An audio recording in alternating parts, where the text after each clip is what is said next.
Assalamualaikum warahmatullahi wabarakatuh. Perkenalkan, nama saya Najma Nur Nafisa, absen 27, dan partner saya. Putri Arnella, absen 28. Hari ini kami akan mempresentasikan bab ketujuh dari pelajaran agama Islam, yakni indahnya membangun mahligai rumah tangga. Apa aja yang akan kami bahas hari ini, yaitu ada yang pertama, dalil-dalil mengenai pernikahan, yang kedua, pengertian pernikahan, yang ketiga, tujuan pernikahan, yang keempat, hukum pernikahan dalam Islam, yang kelima, apa itu mahram, yang keenam itu rukun dan syarat pernikahan, yang ketujuh, pernikahan yang tidak sah, yang kedelapan adalah hak dan kewajiban suami dan istri, dan yang terakhir adalah hikmah pernikahan.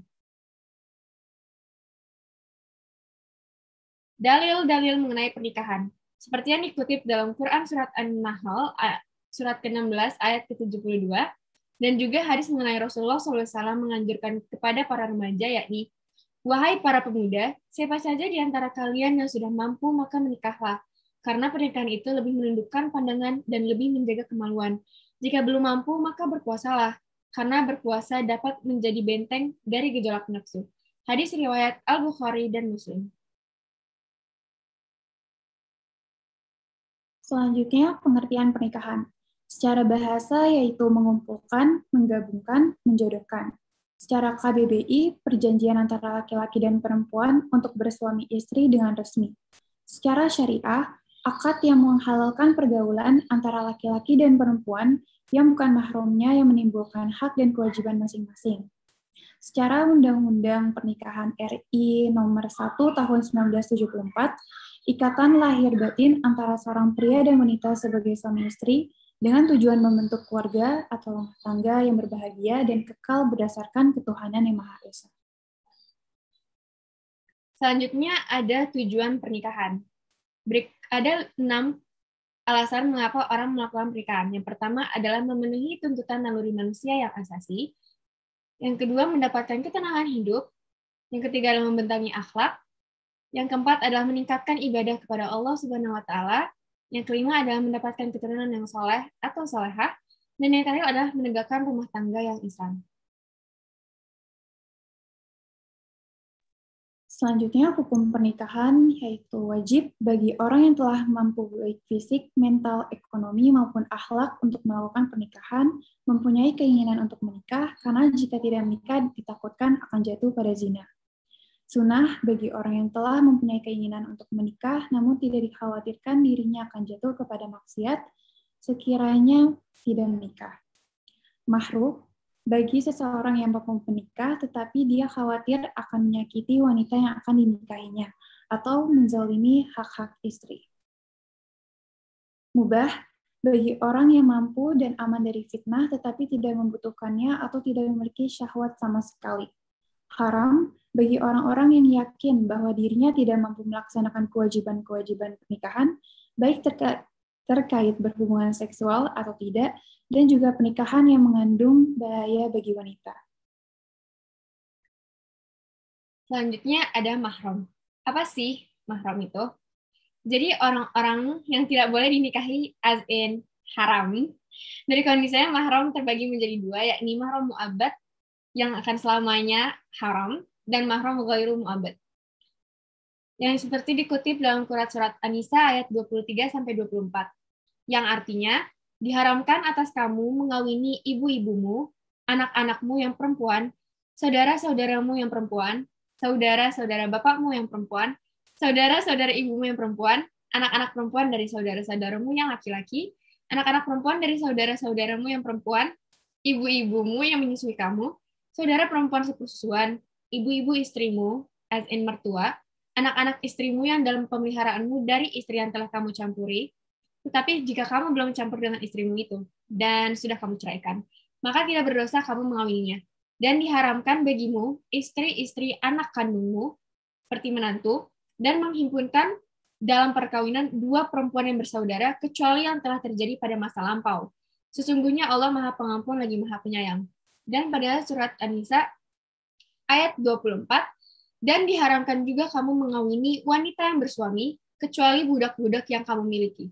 Allah telah menetapkan hukum itu sebagai ketetapannya atas kamu. Dan dihalalkan bagi kamu selain yang demikian, yaitu mencari istri-istri dengan hartamu untuk dikawini bukan untuk berzina.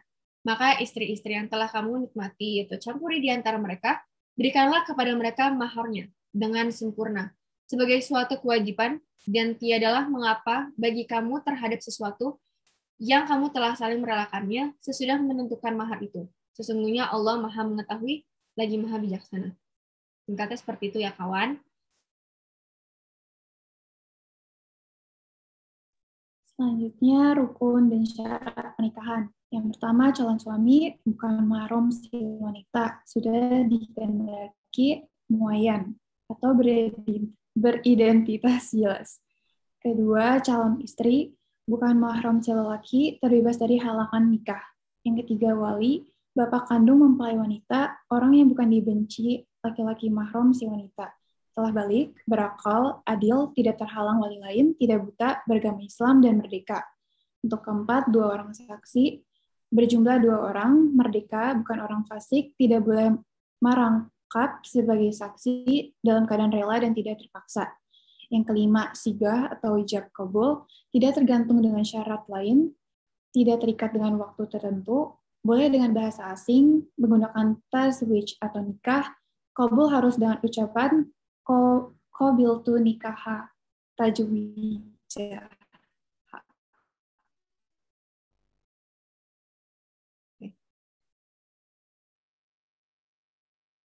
Selanjutnya ada pernikahan yang tidak sah. Ada beberapa pernikahan yang tidak sah, yaitu yang pertama pernikahan mut'ah, yang berarti pernikahan yang dibatasi untuk jangka waktu tertentu. Seperti contohnya pernikahan kontrak. Yang kedua ada pernikahan syighar, yaitu pernikahan dengan persyaratan barter tanpa pemberian mahar. Yang ketiga adalah pernikahan muhalil, yaitu pernikahan seorang wanita yang telah ditalak 3 oleh suaminya lalu rujuk. Yang keempat, pernikahan orang yang ihram. Yang kelima, pernikahan dalam masa iddah. Yang selanjutnya adalah pernikahan tanpa wali. Lalu pernikahan dengan wanita atau pria kafir. Dan yang terakhir adalah menikahi haram.